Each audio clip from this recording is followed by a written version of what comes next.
और ये जो फैमिलीज हैं ये पुरानी एनसीईआरटी में थी, मैं आपको दिखा देता हूं, मेरे पास कुछ पुरानी एनसीईआरटी हैं। ओके, मेरे दिल के सबसे करीब जो एनसीईआरटी है वो मैं आपको दिखा देता हूं। इट इज दिस, पीछे आपको दिख रहा होगा, national council of educational research and training. ये एनसीईआरटी इतनी पुरानी है कि इसको खोलता हूं तो मुझे डर लगता है कि कहीं इसके पन्ने चटक ना जाए। पीले कलर की है ना आपकी एनसीईआरटी है, बहुत प्यारी एनसीईआरटी है, बहुत डिटेल्ड है। आज के दिन में इतनी डिटेल एनसीईआरटी नहीं आती है। ये जो है मेरे पिताजी जब पैदा हुए थे लगभग 1970 के आसपास की एनसीईआरटी है, तो इसको भी मैं कई बार एज अ रेफरेंस लेता हूं और बहुत प्यारी किताब है। I have a lot of vintage किताब्स, a lot of vintage books. मेरे को पुरानी किताबों का और यूनिक किताबों का और महंगी किताबों का बहुत ज्यादा शौक है, तो ये उनमें से एक विंटेज किताब है जो सबसे खास है, राइट। तो ये लगभग होगी भाई, लगभग 55 साल पुरानी होगी। तो this is a very good NCERT. And पहले जो मैं कह रहा हूं कि एनसीईआरटी में ये फैमिलीज थी, वो इन एनसीईआरटीज में फैमिली थी।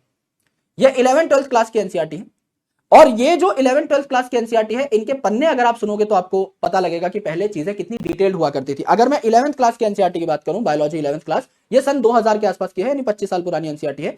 इसमें 362 पेज है, आखिरी जो पेज है इस पर 362 लिखा हुआ है, इसमें 362 पेज है। एंड 12th क्लास की एनसीईआरटी वाज सो थिक, देखो आपके आज के दिन में जो रेफरेंस बुक्स आती हैं लगभग उतनी थिक है, और ये जो 12th क्लास की एनसीईआरटी है 25 साल पुरानी, इसका जो लास्ट पेज है ये लगभग 400 कुछ की रेंज में जा रहा है।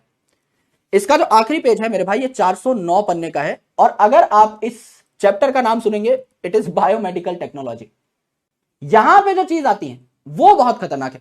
तो मैं आपको कुछ फैमिलीज दिखा देता हूं यहां पर। So I will be teaching you from NCERT only, लेकिन पुरानी एनसीईआरटी, और खुद का उसमें कुछ इंक्रिप्शन डालूंगा मैं, जाहिर सी बात है, तो अच्छे तरीके से आपकी चीजें क्लियर हो जाएंगी। यहां पे कुछ 300 पेज के आसपास पे ये टॉपिक्स थे, मैं आपको एक बार दिखा देता हूं। Allow me few seconds please. तो आपको दूर से थोड़ा बहुत दिख भी जाएगा, कुछ फैमिलीज के डायग्राम बने हुए दिखेंगे।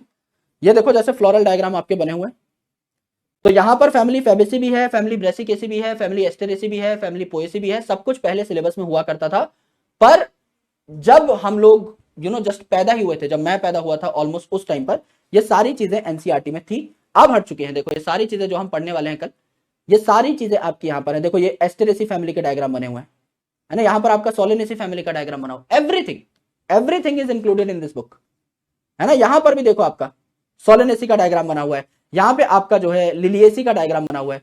सो there are a lot of things. यहां पर देखो आपका पोएसी का डायग्राम बना हुआ है। तो ये सारी की सारी जो चीजें हैं ये आपकी ऑलरेडी इस एनसीईआरटी में थी। तो अब क्योंकि हमारे पास स्टेट बोर्ड की कोई किताब है नहीं जिसको हम रेफरेंस माने, तो हम एनसीईआरटी को ही सही सटीक रेफरेंस मान करके आपको पूरा का पूरा कंटेंट पढ़ाएंगे, जिससे आपको कोई टेंशन ना हो। एंड मेरे भाई जो भी एडिशनल चीजें होंगी वो मैं आपको लिखवा दूंगा, और एक अलग से पीडीएफ में आपको दे दूंगा, जो कि आप रिक्वेस्ट भी कर रहे हैं पीडीएफ। तो यहां पर जो भी डेटा है, ये किताब थोड़ी पुरानी है, तो इसको मैं डीटीपी ऑपरेटर्स को देके दोबारा से टाइप करवा के I will get a PDF ready, जो कि मैंने पंच में भी डलवाई है, वो पीडीएफ में आपको दे दूंगा। तो वहां पर आपको सारी की सारी नई फैमिलीज का डेटा भी मिल जाएगा, और सारी की सारी नई फैमिलीज के क्वेश्चन भी मिल जाएंगे। और जूलॉजी में भी कुछ टॉपिक्स ऐड हुए हैं, वो सारे के सारे टॉपिक्स, कुछ लाइफ साइकिल है, कुछ डिजीज की, कुछ पैथोजन की जानकारी है, वो भी आपको वहां पर मिल जाएगी। तो automatically you will crack this, ठीक है। तो ये भी आपको मिल जाएगा।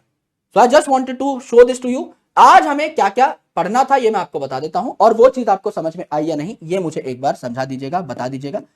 भाई डाइकॉट सीड हमने अच्छे तरीके से देख लिया, ये हमारा क्लियर है। मोनोकॉट सीड हमने अच्छे तरीके से देख लिया, ये हमारा क्लियर है। इसके अलावा सेमी